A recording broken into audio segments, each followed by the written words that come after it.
Welcome to Smithville Baptist Church with Pastor Terry Alford. People often wonder, how can I know Jesus? You find him here in the Bible. Did you know that in the Bible there are over 7,000 promises by God just for you?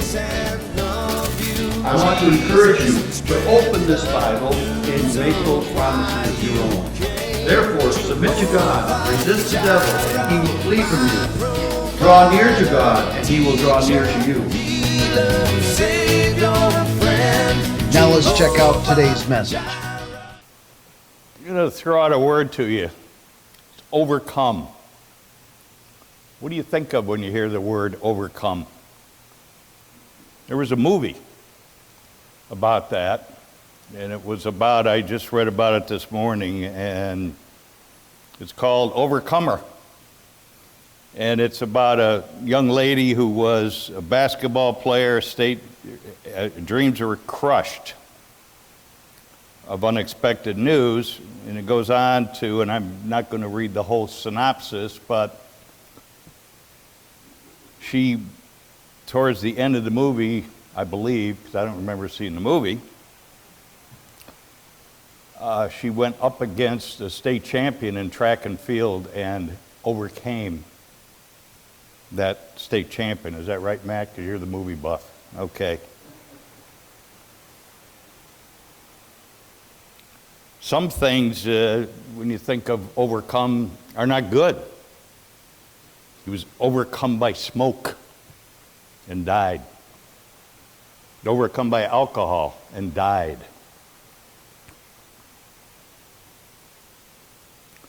But you know, God is like Tide, the detergent. Boy, these bifocals aren't working right.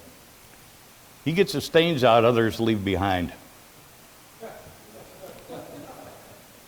In the Old Testament, 1 Samuel chapter 17, that's not up there, Dale. Don't worry about it. I'm not going to read the whole chapter. In fact, I'm not going to read any of it. But it's where David slays Goliath. We all know that story. Abraham was willing to sacrifice Isaac to the point where he had him on the altar and was just about ready to sacrifice Isaac, and then a ram comes out, and the ram was the sacrifice rather than his own son, Isaac. How about Jonah in the belly of the fish? He was overcome by that for a few days. I heard a message on that once, and it was, can you imagine? Back then, they didn't have Tide or any other kind of detergent, so he's in that fish for a few days, and then he goes to Nineveh. The odor had to have been horrendous.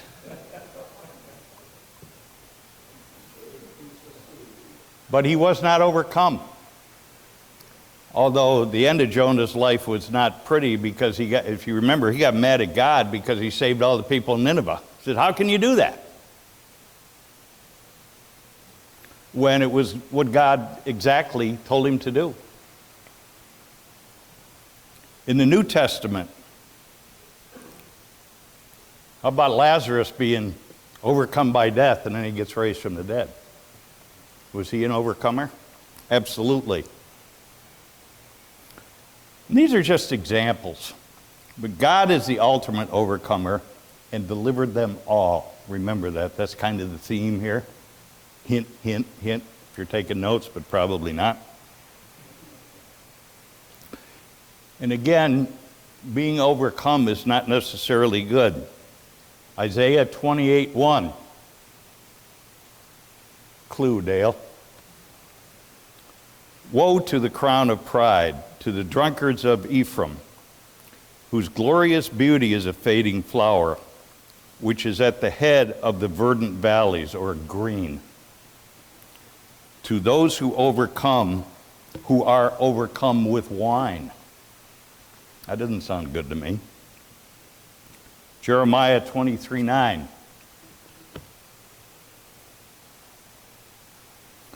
My heart within me is broken because of the prophets. All my bones shake. I am like a drunken man, and like a man whom wine has overcome, because of the Lord and because of his holy words. The Christian life is not a sprint. It's not a 100-yard dash. It's like a marathon. It goes on and on and on. When we went to Parkside, we met some people, and I was still amazed at them.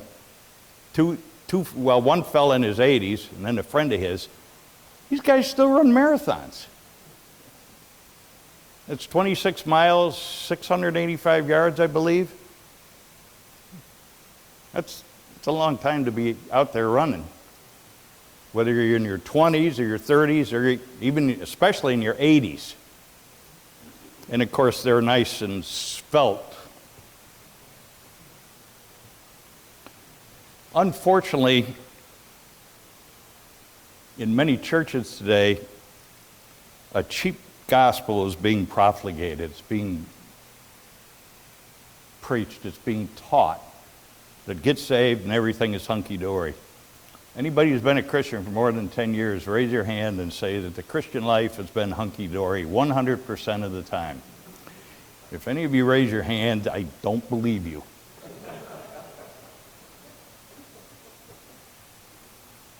In fact, we're supposed to not only overcome our adversities, but to welcome them. Really? Yeah, bring it on. Break my leg. You know, let me lose 12 golf balls on the, which hole is that at the Elms? 10, 11, 12, 13, 14th hole, 15th hole, par 3 over water. Everybody knows it, right? No, we're to welcome. You welcomed the trials you went through, right, Joy? No. No, none of us do, if we're honest with ourselves. But there are too many, and I'm certainly not going to name names, but there are too many Christian leaders out there who make the Christian life to be easy. It's not easy, but it's better than the alternative, because we have a hope at the end. And really, the hope of heaven is not necessarily as much the streets paved with gold. In fact, it kind of reminds me of a story where a very wealthy man who was a believer died, and he wanted to bring all his wealth with him when he went into heaven. And St. Peter says, you can't bring any of that stuff. What are you talking? What are you going to do with all this gold? What do you need that for? He said, well, I spoke with the Lord, and he said I could bring it. And St. Peter says, well, why would you want pavement? It's not a true story. James chapter 1, verse 2, in the Passion Translation, it's Passion, the King James, start again. The New King James reads, my brethren, count it all joy when you fall into various trials. The New King, we'll get it out. The Passion Translation, which kind of adds a lot of flavor, a lot of color sometimes, reads like this. My fellow believers, when it seems as though you are facing nothing but difficulties, see it as an invaluable opportunity to experience the greatest joy that you can. Whoa. If Jesus had troubles, what makes us think we're exempt? He had a lot of troubles. Should back up just a little bit. Dale much more than I, like the Greek. And a lot of times it adds a little flavor to it in the translation. So the Greek for overcome in each of the passages that we're going to read is the Greek nikao. which means to subdue, to prevail, get the victory. So if we overcome, we prevail, we conquer, we get the victory. It's also translated as conquer or wins the victory in other versions.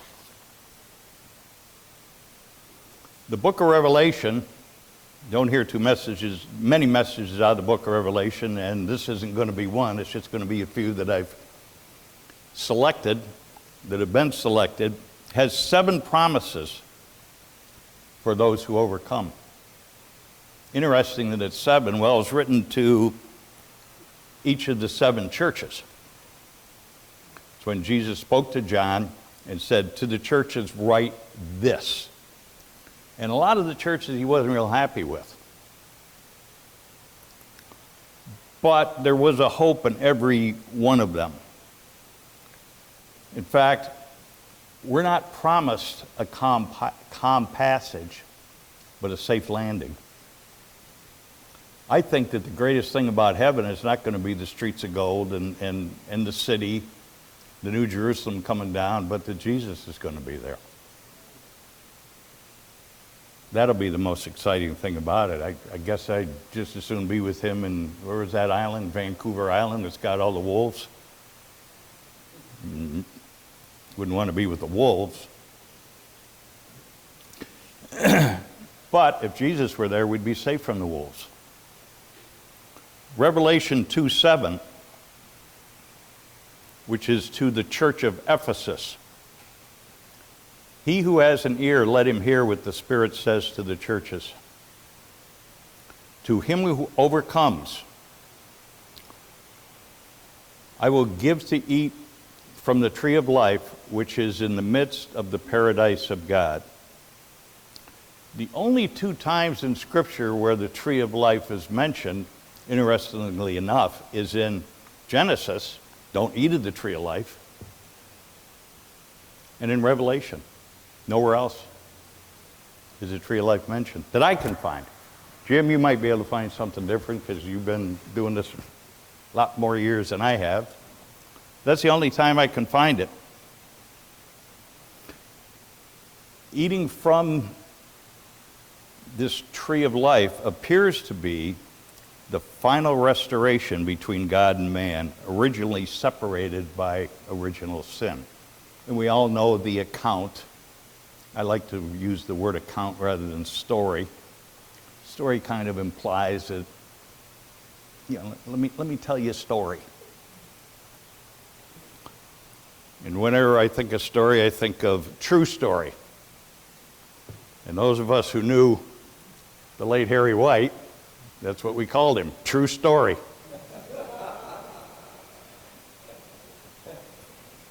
And you knew that there was some joke coming.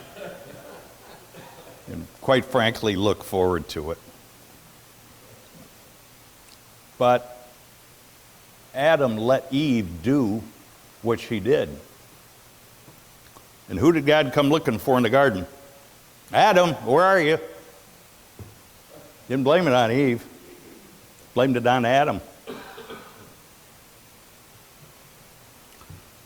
Revelation 2:11. He who has an ear, he who has an ear, let him hear what the Spirit says to the churches. He who overcomes shall not be hurt by the second death. Who wants that? So the overcomer is not hurt by the second death. You will eat from the tree of life. That's 2 promises. How many promises did Pastor Terry say there are? I can't remember. It's in the thousands.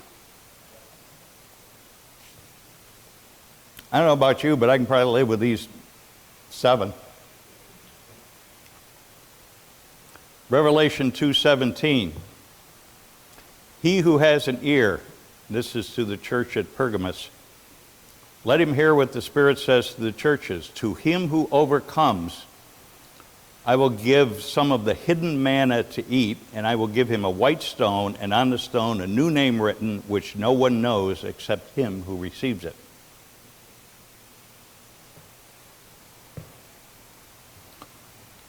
I remember Pastor Jim teaching me what manna meant a couple years ago, a couple decades ago.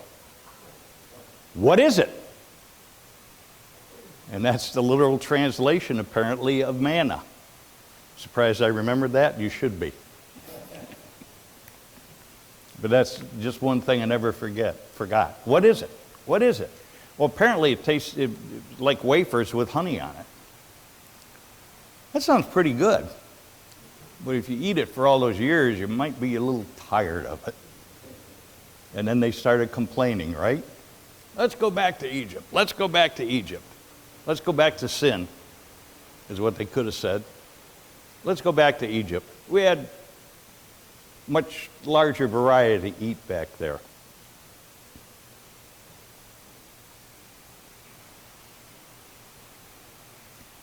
The white stone refers to the purity of Christ in this passage, who gives us a new name.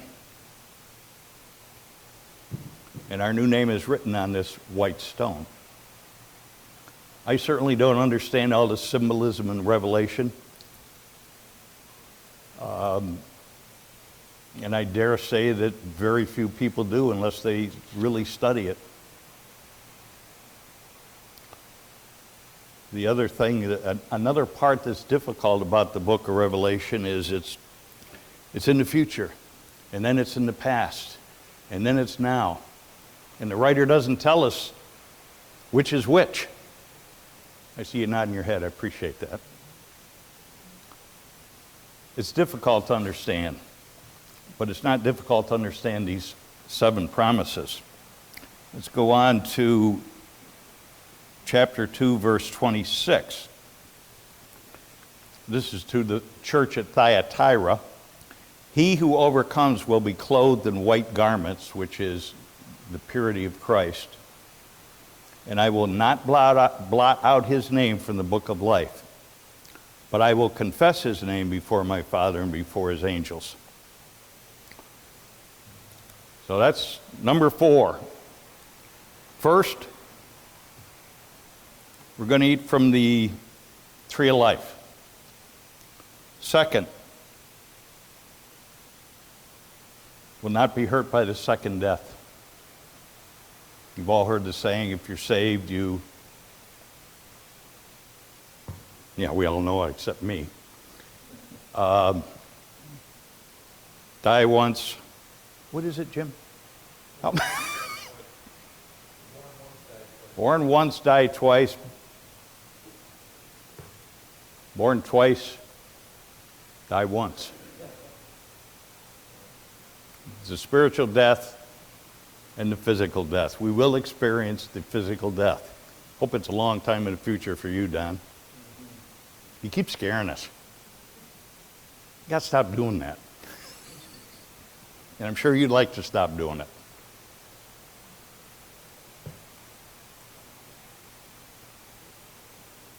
So we'll be given the hidden manna to eat. This is the 3rd promise so far. The white stone with our name written on it,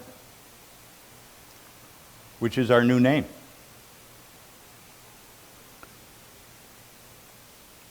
So let's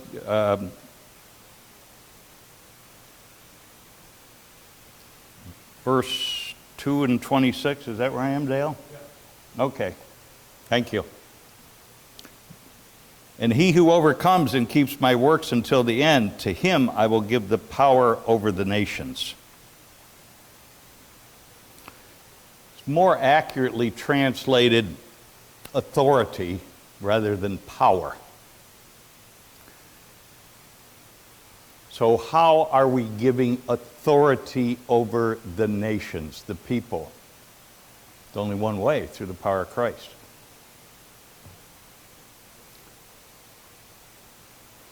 You liking all this stuff, this overcomer stuff?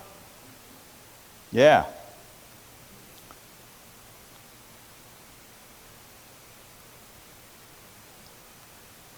3:12, is that where I am now, Dale? 3:5, thank you. I already read that one, but we're going to, that's okay. Let's go on to 3:12. This is to the church at Philadelphia, and we all know what Philadelphia means, brotherly love. They were the friendly church. From the Greek phileo, brotherly love. He who overcomes, I will make him a pillar in the temple of my God, and he shall go out no more. I will write on him the name of my God, and the name of the city of my God, the New Jerusalem, which comes down out of heaven from my God, and I will write on him a new name. I'm going to spend time in heaven. I become enamored. I really like Southern gospel. I'm not going to play this one for you, but if you like Southern gospel, there's a song called "There's a City." You've heard it? Yes. By the Tribute Quartet. You know how many people in the Tribute Quartet? It's 5. I don't know why they call them a quartet, but there's 5 in the Tribute Quartet, probably because they originally were 4.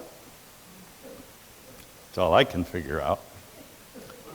And it talks about the New Jerusalem coming down out of heaven. If you like, even if you don't like Southern gospel, this is a great song. So we will be in the New Jerusalem. And John writes about seeing the city coming down. That's what this song is all about. There's a city in the sky, New Jerusalem. Okay, what did I do with the money my mother gave me for singing lessons? I know, wasted it on something else.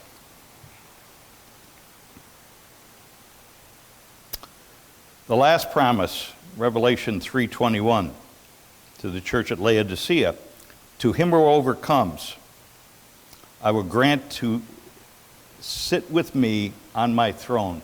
Woo! We're going to reign with Jesus. As I also overcame. Past tense. It's already been done. He already overcame and sat down with my Father on his throne. Do you see a pattern?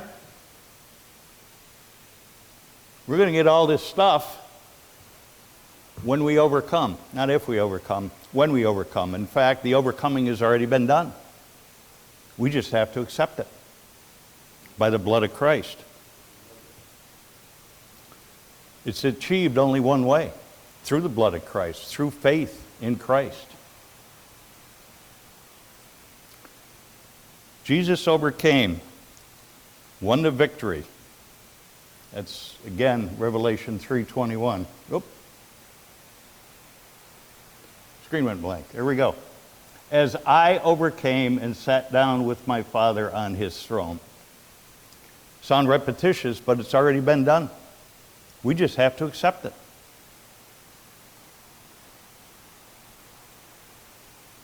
A very familiar passage to many of us, Revelation 12:11. I've got a couple other different versions, but we'll read this one first. And they overcame him by the blood of the Lamb. Who's they? The believers. And by the word of their testimony. Testimony is very important. And they did not love their lives to the death. The CEV, or the Contemporary English Version, reads, our people defeated Satan because of the blood of the Lamb and the message of God. They were willing to give up their lives. The Passion Translation, they conquered him completely through the blood of the Lamb and the powerful word of his testimony. They triumphed because they did not love and cling to their own lives, even faced with death. I really like that translation. Conquered. Victorious. We're on the winning side. You know, it's like playing for the Ohio State Buckeyes. You know you're going to be on the winning side. Right, Olin? Maybe. Almost always. This is even better. You're always on the winning side. However, it doesn't come without cost. It doesn't come without challenges. 1 John 5, 4 and 5.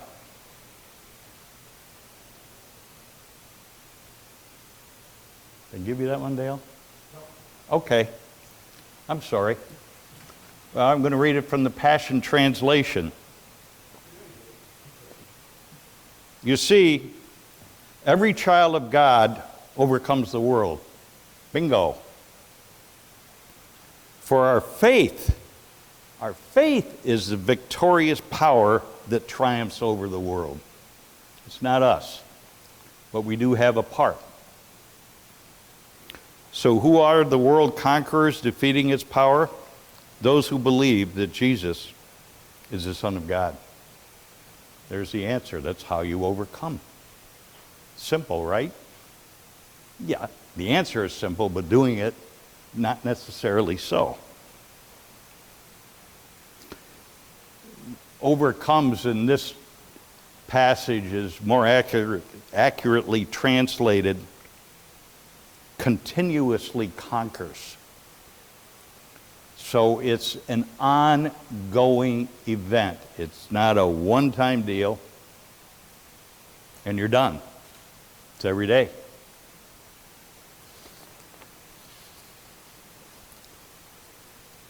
So what's our part in overcoming? Well, part of it is in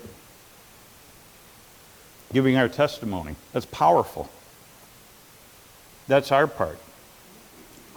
Revelation 12:21.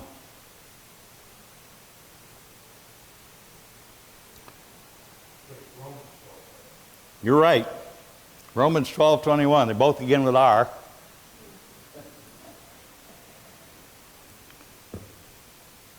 Do not be overcome by evil, but overcome evil with good.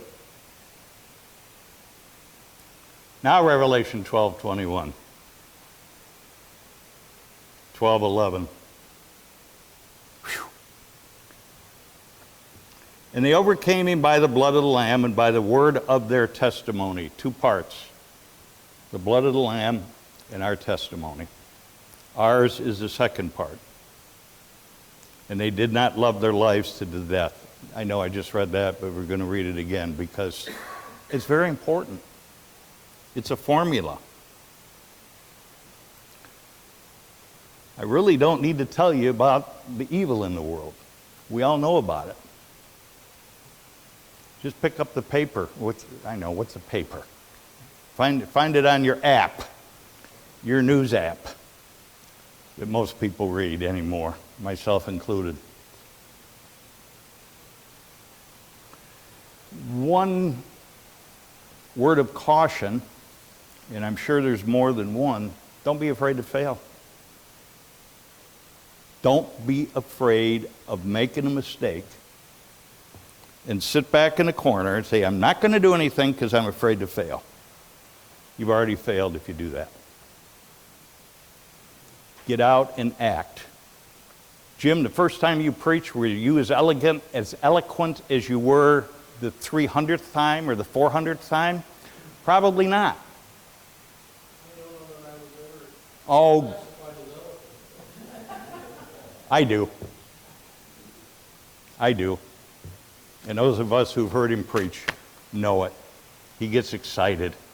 Man, does he get excited. In fact, I remember Karen telling me one day, many, many years ago, can I tell you a story, true story, that when you first got saved, you said something, words to the effect of, I'll never pray out loud so people can hear me. Did that change? Quickly, I might add. I'm going to give a few examples. These aren't Christian people, but they are people who have failed. But you don't know them as people who have failed because you don't know the rest of the story, and they're quotes. I have not failed. I've just found 10,000 ways that won't work. Thomas Edison. Would you consider him successful? I would think so. An essential part of creativity is not being afraid to fail. You may not have heard of this person, but you've heard of the company he founded. His name was Edwin Land. Many years ago, back in the 40s, he had an idea for a camera that would develop the film in the camera. He went to Eastman Kodak, and in their belligerence, threw him out the door, said, this doesn't work. He got a couple, and he was looking for funding. He had this idea, it really worked, but he didn't have the capital to produce it. A couple other guys that had a couple bucks saw the value in it, and that became Polaroid Land. He failed initially.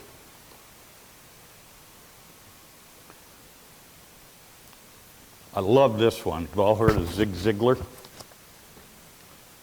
Failure is an event, not a person. That's all it is. Don't take it upon yourself that I failed, I failed, I failed. Weebles don't wobble. They don't fall down, they just get up. Weebles wobble, they don't fall. Yeah. I know you've heard of this one, person. I can accept failure. Everyone fails at something. But I can't accept not trying. Pretty good basketball player, Michael Jordan.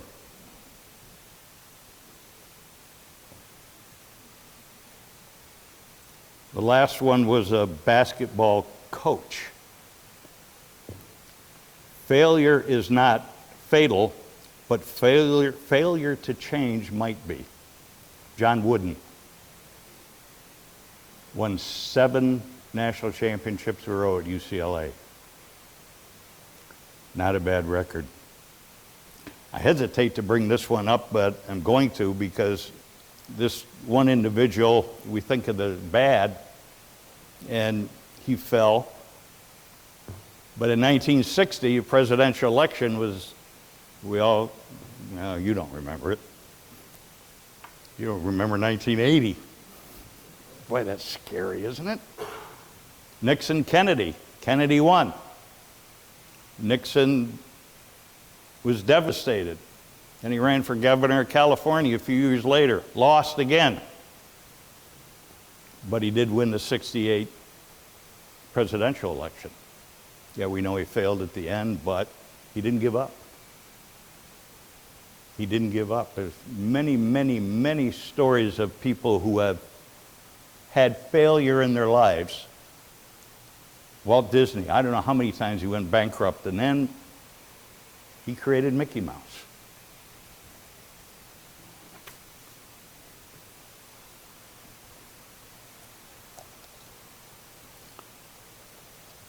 With the exception of Nixon, none of these are looked upon as failures. None of these people have, but they failed. Don't be afraid to take a chance. They're all overcomers. We can think of examples in Scripture of overcomers. My namesake, King David, although it's not king in front of my name, he failed. And you know, everybody picks on poor old Peter. I love that guy.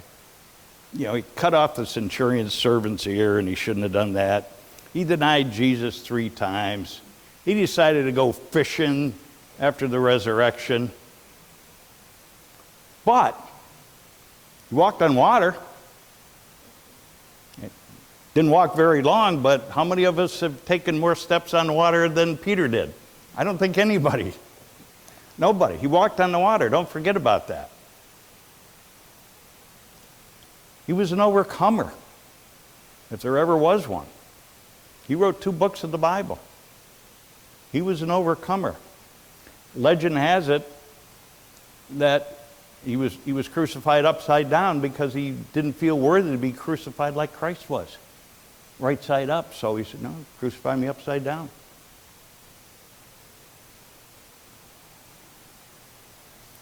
We don't always feel like overcomers, do we?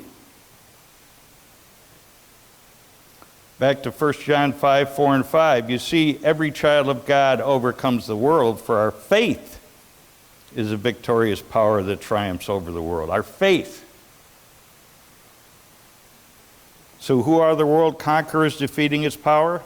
Those who believe that Jesus is the Son of God. We don't have to feel like we're an overcomer, because Scripture tells us that we are.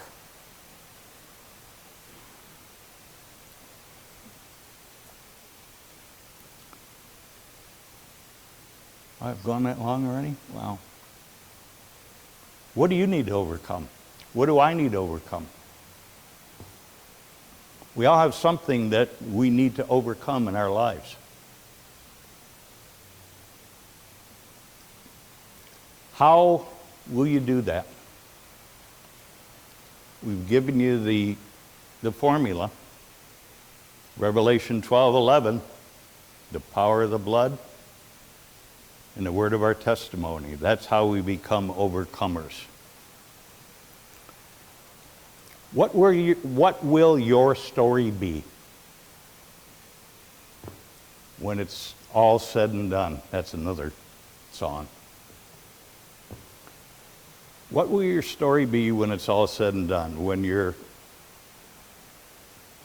somebody gives your eulogy, what's your story going to be?